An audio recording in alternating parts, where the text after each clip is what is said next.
الحمد للہ رب العالمین والصلاة والسلام علی سید الانبیاء والمرسلین اما بعد فاعوذ باللہ من الشیطان الرجیم بسم اللہ الرحمن الرحیم۔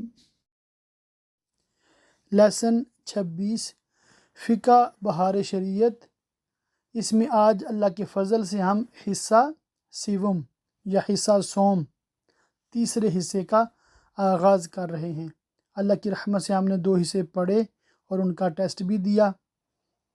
اب حصہ تیسرا ہم پڑھ رہے ہیں اور انشاءاللہ تعالی میری کوشش ہے کہ ہم تیسرا، چوتھا، پانچواں، چھٹا، کم از کم یہ 4 حصے جو ہے اس 6 ماہ میں مکمل کریں۔ تو انشاءاللہ تعالی جو مین پارٹ ہے نا بہار شریعت کا، مین جو بنیادی چیزیں ہیں جس میں عقائد، نماز، روزہ، حج، زکوٰۃ، یہ 5 جو ٹاپک ارکان اسلام جنہیں کہا جاتا ہے، یہ انشاءاللہ تعالی ہمارے 1 سال میں مکمل ہو جائیں گے۔ تو اس حصے کو بھی ہم حسب معمول یوں کریں گے کہ جو قرآنی آیات ہیں اور جو احادیث مبارکہ ہیں یہ ہم سبق میں نہیں پڑھیں گے، کیونکہ اللہ کی رحمت سے ہم تفسیر میں قرآنی آیتیں پڑھ رہے ہیں اور بخاری شریف میں تقریباً احادیث مبارکہ پڑھیں گے، مگر آپ نے خود سے ان آیات کو، اس کے ترجمہ کو اور احادیث مبارکہ کو، اور ساتھ میں جو ریفرنس لکھے گئے ہیں بھی کن کن حدیث کی کتابوں سے یہ حدیثیں لکھی گئی ہیں، سب کو پڑھ لینا ہے۔ نماز کا بیان۔ ایمان و تصحیح عقائد مطابق مذہب اہل سنت و جماعت کے مطابق نماز تمام فرائض میں نہایت اہم و اعظم ہے۔ قرآن مجید اور احادیث نبی کریم علیہ الصلوۃ والتسلیم اس کی اہمیت سے مالا مال ہیں۔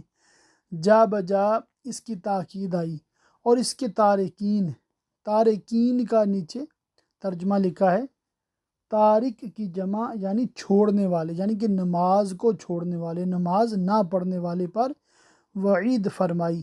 چند آیتیں اور حدیثیں ذکر کی جاتی ہیں کہ مسلمان اپنے رب عز و جل اور پیارے نبی صلی اللہ تعالی علیہ وسلم کی ارشادات سنیں اور اس کی توفیق سے ان پر عمل کریں۔ ابھی ہم انشاءاللہ تعالی جو اس کے حوالے سے فقہی مسائل ہیں وہ پڑھتے ہیں۔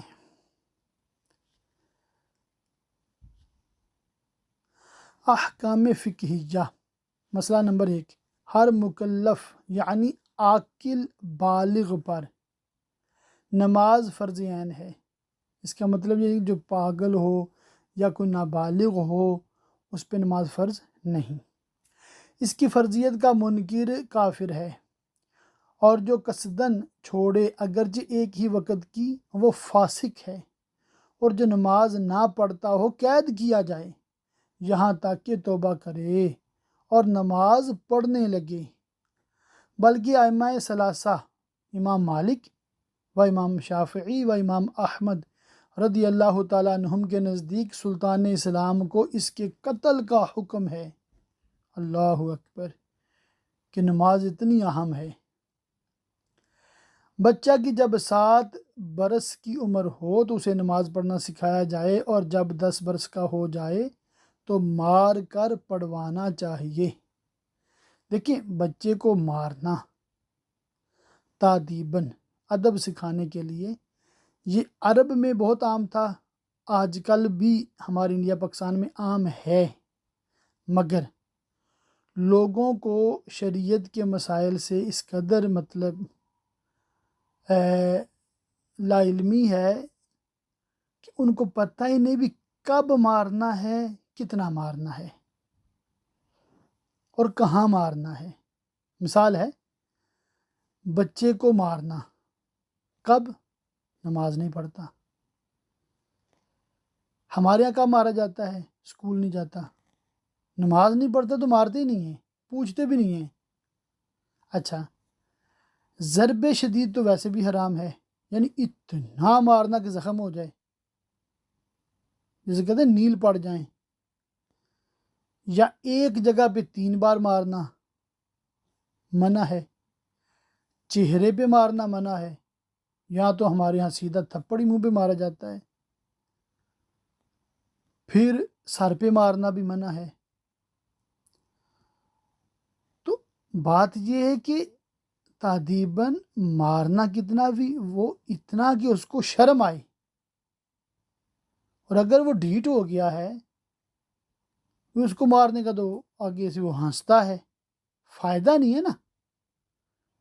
مارنا کیوں؟ کہ اس کی اصلاح ہو، خالی زبان سے نہیں اثر قبول کر رہا، مارا جا کے اس کی اصلاح ہو۔ اب زمانہ یہ ہے، فی زمانہ کی بات کر رہا ہوں، یہاں UK یورپ کی بات خاص طور پہ، کہ بچے کو کسی بھی وجہ سے مارنا، تھپڑ مارنا یا مکہ مارنا، یہ بالکل غیر قانونی ہے۔ حتیٰ کہ باپ اور ماں کو بھی اپنے بچے کو مارنے کی اجازت نہیں ہے قانونی طور پہ۔ اب یہ جو حکم ہے نا شریعت کا، فقہ میں جو لکھا ہے کہ تو مار کر پڑھوانا چاہیے، یہ صرف مستحب ہے، اور یہ مارنا بھی مستحب تب ہے کہ خالی کہنے سے نہیں پڑھتا، مارنے سے پڑھے۔ اور جب حالات یہ ہیں کہ ماریں گے تو پولیس پکڑ کے لے جائے گی، ماریں گے تو اولاد بگڑ جائے گی، پہلے اگر کوئی پڑھ لیتا ہے تو اس سے بھی جائے گا، یا مارنے والے کوئی ہوش نہیں ہے بھی مارنا کتنا ہے، اتنا مارتا ہے کہ اس کو نیلو نیل کر دیتا ہے، ہڈی توڑ دیتے ہیں۔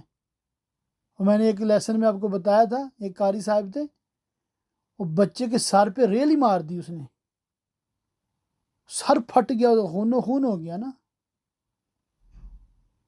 ٹیچر نے نہیں پرواہ کی، وہ گیا ہے گھر، ماں باپ نے پٹی کرا کے سیدھا اسکول بھیج دیا، ماں باپ نے بھی نہیں پرواہ کی۔ حیرت یہ ہے کہ اسکول ٹیچرز نے بھی پرواہ نہیں کی، وہ بیچارہ اس طرح پٹی لگا کے سارا دن پڑھتا رہے بیٹھا۔ یہ مطلب ہمارا حال ہے۔ تو ایسے لوگوں کو بچوں کو مارنے کی اجازت دینا فی زمانہ بالکل بھی جائز نہیں ہے۔ اور دعوت اسلامی والوں کو مطلب اس لحاظ سے میں سلام کرتا ہوں کہ ان کا یہ عمل بہت لائق تقلید ہے، کہ ان کے مدارس میں سنا ہے، میں پڑھا نہیں ہوں دعوت اسلامی سے، سنا ہے کہ بچے کو نہیں مارتے، مارنے کی اجازت نہیں دیتے، اور جو ٹیچر مارے تو اس کو فارغ کر دیتے ہیں۔ تو اللہ کی رحمت سے بلا مبالغہ ہزاروں علماء بن رہے ہیں، حفاظ بن رہے ہیں۔ تو مارنا جو ہے نا ہر وقت یہ فائدہ نہیں دیتا۔ تو میں مشورہ جو دوں گا کہ یہ جو ہے فی زمانہ مارنا نہیں، بچے کو پیار سے سمجھائیں۔ ویسے بھی مارنا واجب تو ہے نہیں شرعاً، تو نہ بھی مارا تو کیا کوئی گناہ ہو جائے گا؟ نہیں ہوگا، مکروہ بھی نہیں ہوگا۔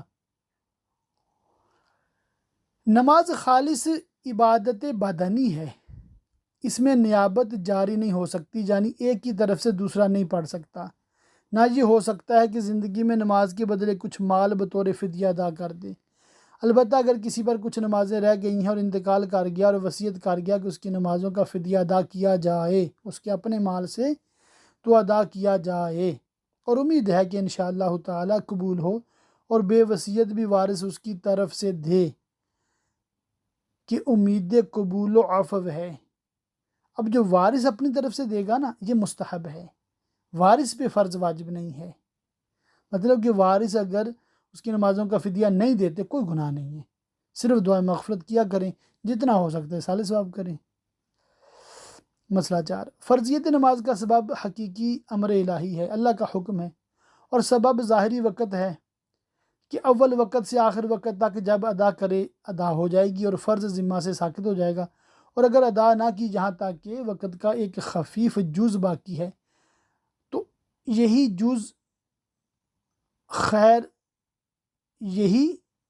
جز اخیر سبب ہے تو اگر کوئی مجنون یا بے ہوش میں آیا، یا حیض و نفاس والی پاک ہوئی، یا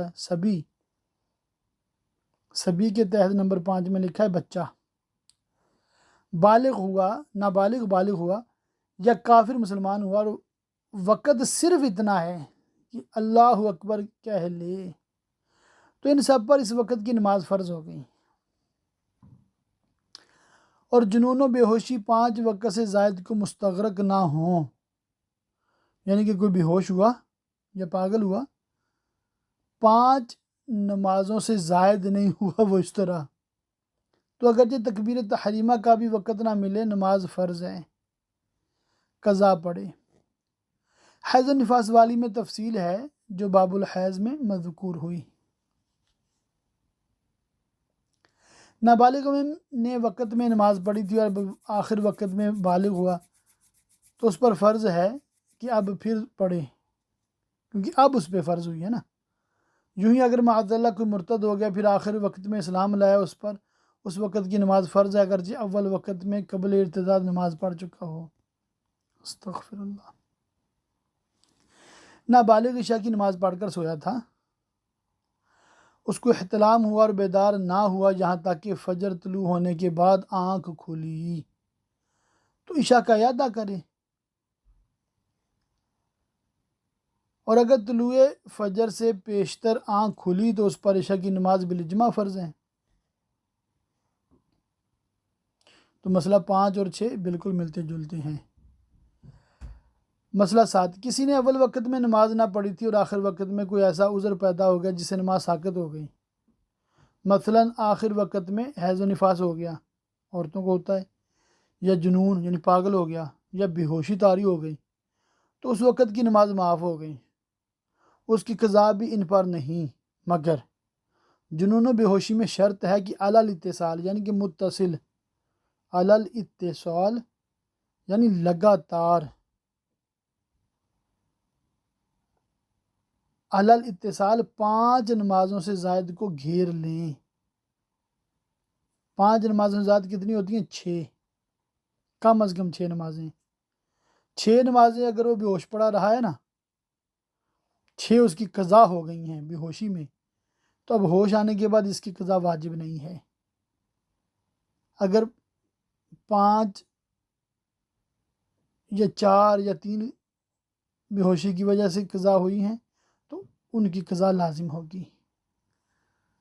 یہ گمان تھا کہ ابھی وقت نہیں ہوا، نماز پڑھ لی، بعد نماز معلوم ہوا کہ وقت ہو گیا تھا، نماز نہ ہوئی۔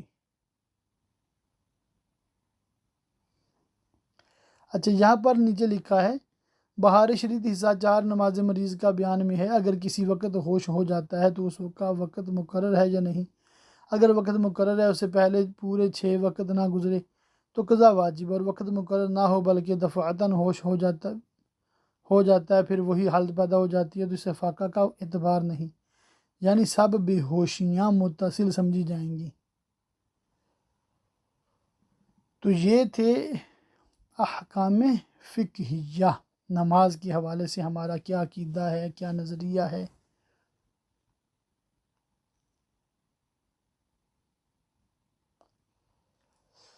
اب نماز کے جو وقت ہیں ان کے بارے میں انشاءاللہ تعالی ہم پڑھیں گے بھی، کون سی نماز کا کیا وقت ہے، کتنا وقت ہے۔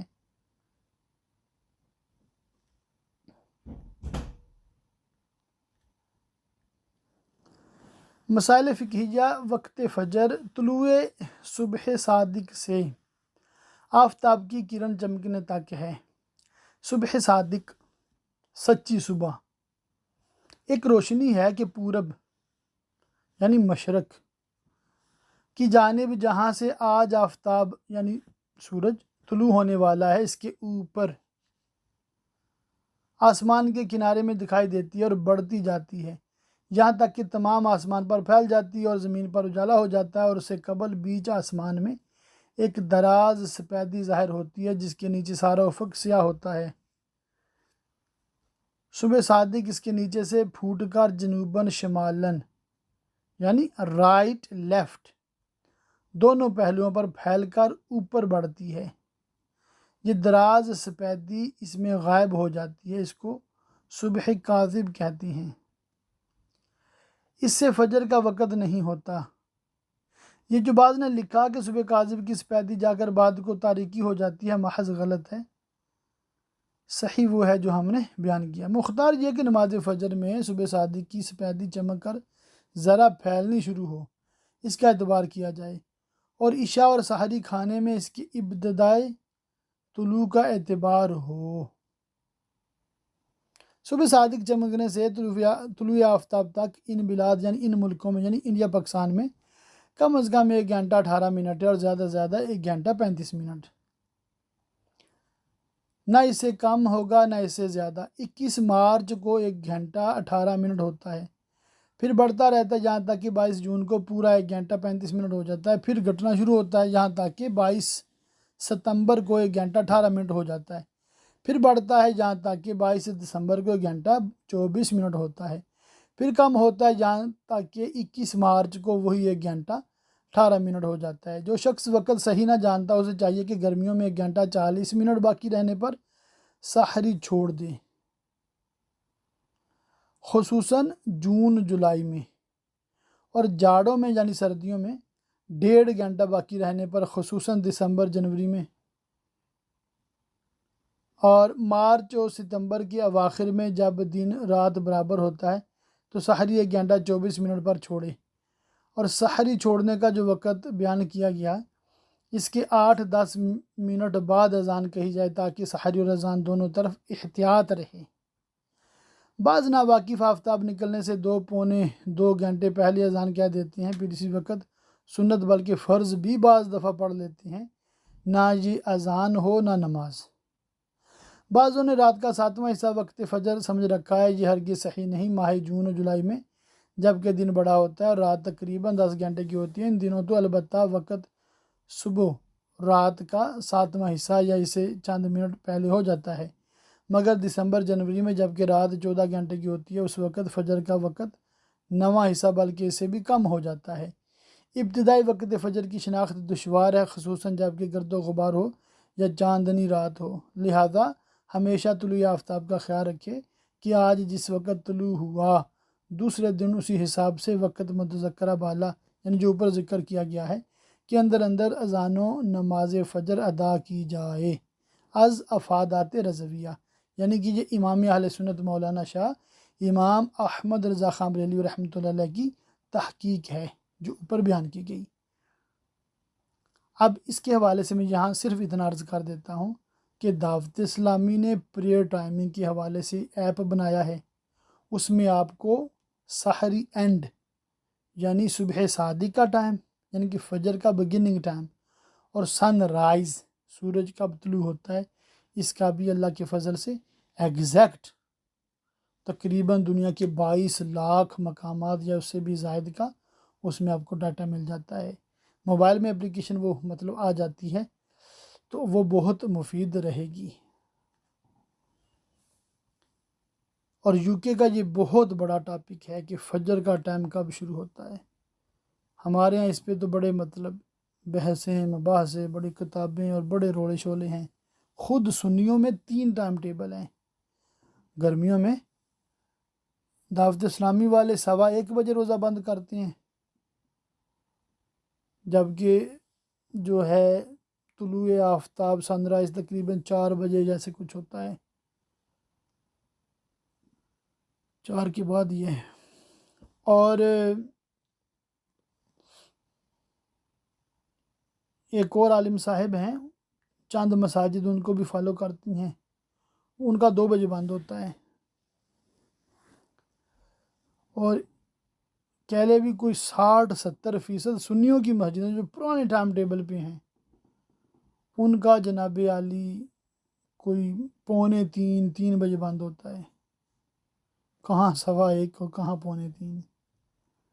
بڑا اختلاف ہے، یعنی کہ بس اللہ تعالیٰ خیر کرے۔ اور بڑے بڑے علماء ظاہر ہر طرف ہیں، تو یہ انڈیا پاکستان میں مسئلہ نہیں ہے۔ بہرکیف وقت ظہر و جمعہ آفتاب ڈلنے سے اس وقت تک ہے کہ ہر چیز کا سایہ علاوہ سایہ اصلی کے 2 چاند ہو جائے۔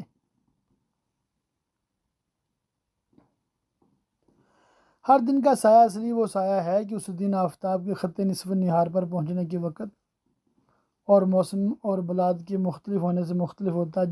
دن جتنا گھٹتا ہے سایہ بڑھ جاتا ہے، اور دن جتنا بڑھتا ہے سایہ کم ہو جاتا ہے، یعنی جاڑوں میں سردیوں میں زیادہ ہوتا ہے اور گرمیوں میں کم۔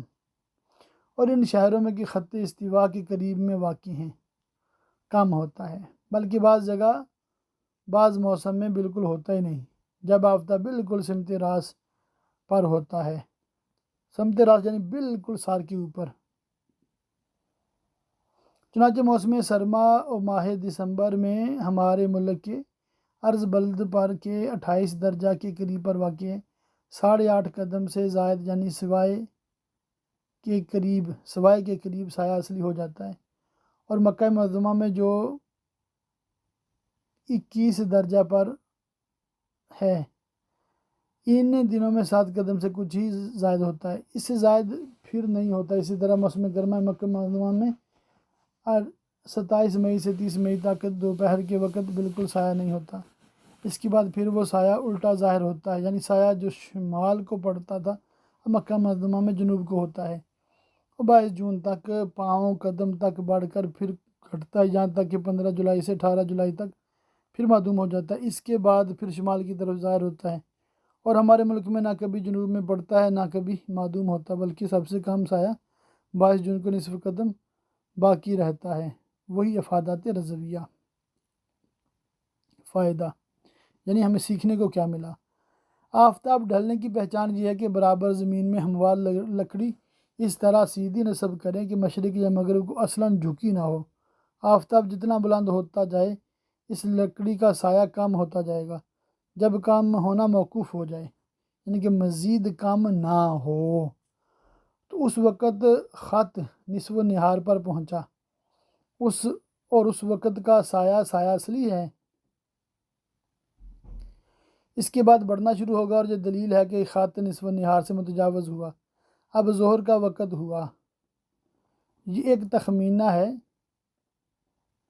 اس لیے کہ سایہ کا کم و بیش ہونا خصوصاً موسم گرما میں جلد متمیز نہیں ہوتا، یعنی اس کی جلد تمیز نہیں ہوتی، پتہ نہیں چلتا۔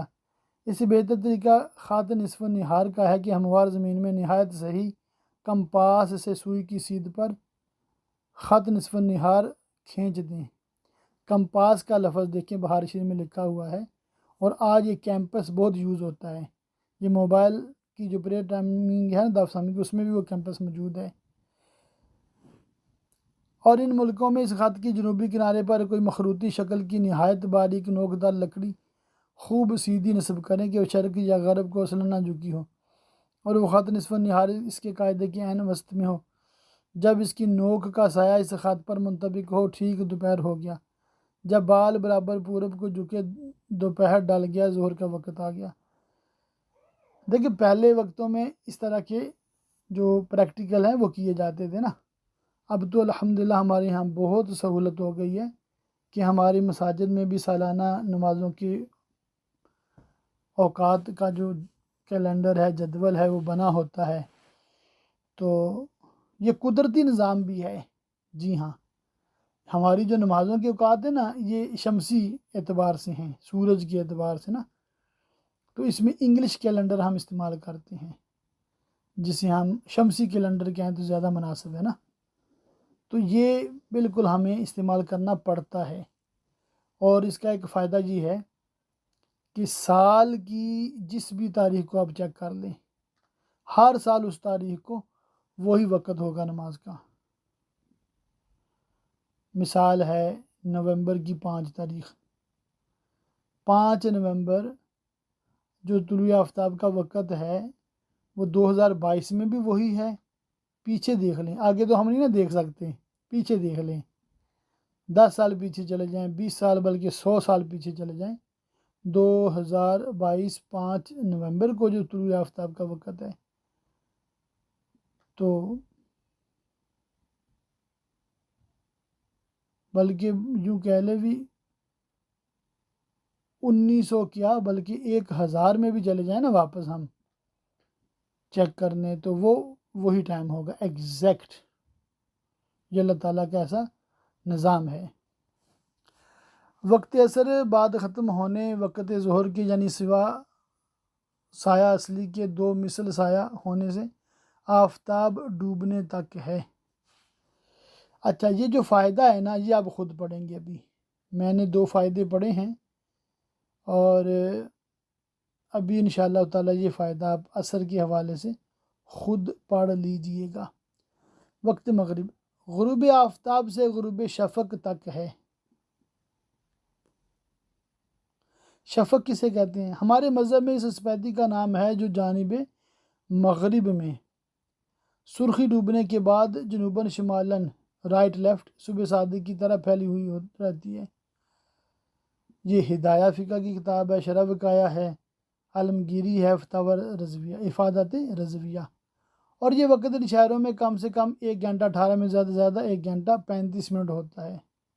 فقیر نے بھی بکر سے اس کا تجربہ کیا، یعنی کہ فتاوی رضویہ میں ایسا لکھا ہے، اور مفتی امجد علی اعظمی صاحب فرماتے ہیں کہ میں نے بھی اس کا تجربہ کیا ہے۔ فائدہ دیکھیں آگے، ہر روز کے صبح اور مغرب دونوں کے وقت برابر ہوتے ہیں۔ تو یہاں سے عالم کورس اردو کی برکت سے انشاءاللہ تعالیٰ آپ ایک بہت بڑی بات سیکھیں گے، وہ یہ ہے کہ جتنا ٹائم فجر کا ہوتا ہے نا اتنا ہی مغرب کا ہوتا ہے اس دن۔ ہر روز کے صبح اور مغرب دونوں کے وقت برابر ہوتے ہیں۔ تو یہ جو بعض لوگ کہتے ہیں نا جی مغرب جلدی جلدی پڑھ لو جی ہوئے ٹائم ختم ہو جائے گا، یہ غلط بات ہے۔ ٹائم نہیں ختم ہوتا، اس میں جلدی پڑھنا مستحب ہے، افضل ہے، اور فجر میں لیٹ پڑھنا افضل ہے، بس اتنا فرق ہے۔ تو 1 گھنٹہ 18 منیمم ہے انڈیا پاکستان میں مغرب کا ٹائم، تو مطلب 1 گھنٹہ تو لازمی ہے غروب آفتاب سے 1 گھنٹہ، تو تسلی سے آپ مغرب پڑھ سکتے ہیں۔ یہ اس لیے بھی جاننا ضروری ہے کہ بعض لوگ اگر 10-15 منٹ یا آدھا گھنٹہ گزر جائے نا تو وہ ہاتھ پہ ہاتھ رکھ کے بیٹھ جاتے ہیں، وہ ٹائم ہی گزر گیا جی، ٹائم ہی ختم ہو گیا۔ ٹائم نہیں ختم ہوا، آپ کو نماز پڑھنی ہے، ابھی ٹائم باقی ہے۔ اچھا وقت عشاء و وتر غروب سپیدی مذکور سے طلوع فجر تک ہے۔ اس جنوباً شمالاً پھیلی ہوئی سپیدی کے بعد جو سپیدی شرقاً غرباً طویل باقی رہتی ہے، اس کا کچھ اعتبار نہیں، وہ جانب شرق میں صبح کاذب کی مثل ہے۔ مطلب یہ ہے کہ جب سورج غروب ہوتا ہے نا تو آپ کو ایک سپیدی سی نظر آتی ہے، مطلب وہ اس کو کہتے ہیں پہلے شفق احمر ہوتی ہے، ریڈنس ہوتی ہے نا، تھوڑی تھوڑی سرخی سی نظر آتی ہے، پھر وہ ختم ہو کے ایک لائٹ سی نظر آتی ہے شفق ابجد، وہ بھی ختم ہو جاتی ہے، پھر کمپلیٹ ڈارکنیس ہوتی ہے، رات ہو جاتی ہے۔ اور صبح اس کا الٹ ہوتا ہے، پہلے شفق ابجد آتی ہے، پھر وہ شفق احمر آتی ہے، پھر سورج چڑھ جاتا ہے۔ یعنی کہ جو پروسیجر مغرب میں ہوا ہے وہی پروسیجر مشرق میں الٹا ہوتا ہے، اور جتنے منٹ شفق احمر رہی ہے، شفق ابجد رہی ہے، اتنے ہی منٹ شفق ابیض اور احمر صبح کے وقت ہوتی ہے۔ تو اس سے یہ پتہ چلا بھی جتنے منٹ مغرب کا ٹائم ہے اتنے ہی منٹ فجر کا ٹائم ہے۔ وقت عشاء و وتر غروب سپیدی مذکور سے طلوع فجر تک ہے۔ اس جنوباً شمالاً پھیلی سپیدی کے بعد جو سپیدی شرقاً غرباً طویل باقی رہتی ہے، اس کا کچھ اعتبار نہیں، وہ جانب شرق میں صبح کاذب کی مثل ہے۔ اچھا مسئلہ 4، اگرچہ عشاء و وتر کا وقت ایک ہے مگر باہم ان میں ترتیب فرض ہے کہ عشاء سے پہلے وتر کی نماز پڑھ لی تو ہوگی ہی نہیں۔ البتہ بھول کر اگر وتر پہلے پڑھ لیے یا بعد کو معلوم ہوا کہ عشاء کی نماز بے وضو پڑھی تھی اور وتر وضو کے ساتھ تو وتر ہو گئے۔ مسئلہ 5، جن شہروں میں عشاء کا وقت ہی نہ آئے کہ شفق ڈوبتے ہی یا ڈوبنے سے پہلے فجر طلوع کا رہا ہے، جیسے بلغار و لندن، لندن کا لکھا ہے نا یہاں پر، کہ ان جگہوں میں ہر سال 40 راتیں ایسی ہوتی ہیں کہ عشاء کا وقت آتا ہی نہیں، اور بعض دنوں میں سیکنڈوں اور منٹوں کے لیے ہوتا ہے، تو وہاں والوں کو چاہیے کہ ان دنوں کی عشاء و وتر کی قضا پڑھیں۔ اللہ اکبر۔ یہ ہمارے ہاں ہوتا ہے تقریباً میرے خیال میں 13 مئی سے جون کا مہینہ پورا، جولائی کا بھی پورا، یعنی کہ یہاں 40 راتیں لکھا ہے نا، ہمارے یہاں تقریباً کوئی 70 راتیں بن جاتی ہیں، مطلب عشاء کا ٹائم داخل ہی نہیں ہوتا۔ اب سم کے ٹائم ٹیبل میں بھی دیکھیں نا، وہاں لکھا آتا ہے بی نائٹ، برائٹ نائٹ، مگر شفقی ابجد غائب ہی نہیں ہوتی، وہ غائب ہی نہیں ہوتی تو طلوع کیسے ہوگی، پتہ نہیں چلے گا نا۔ تو یہاں پر پھر وہ مڈ نائٹ فارمولا استعمال ہوتا ہے، یعنی کہ رات جو سورج غروب ہوا اور سورج جو طلوع ہوگا، اس کو 2 حصوں میں بانٹ دیتے ہیں، نصف اول میں مغرب عشاء اور نصف آخر میں فجر۔ تو اسی لیے 1:15 یعنی 1:15 ہمارا فجر کا ٹائم ہوتا ہے۔ یہ مڈ نائٹ فارمولا کہلاتا ہے، یہاں پر نا کافی یہ چلتا ہے۔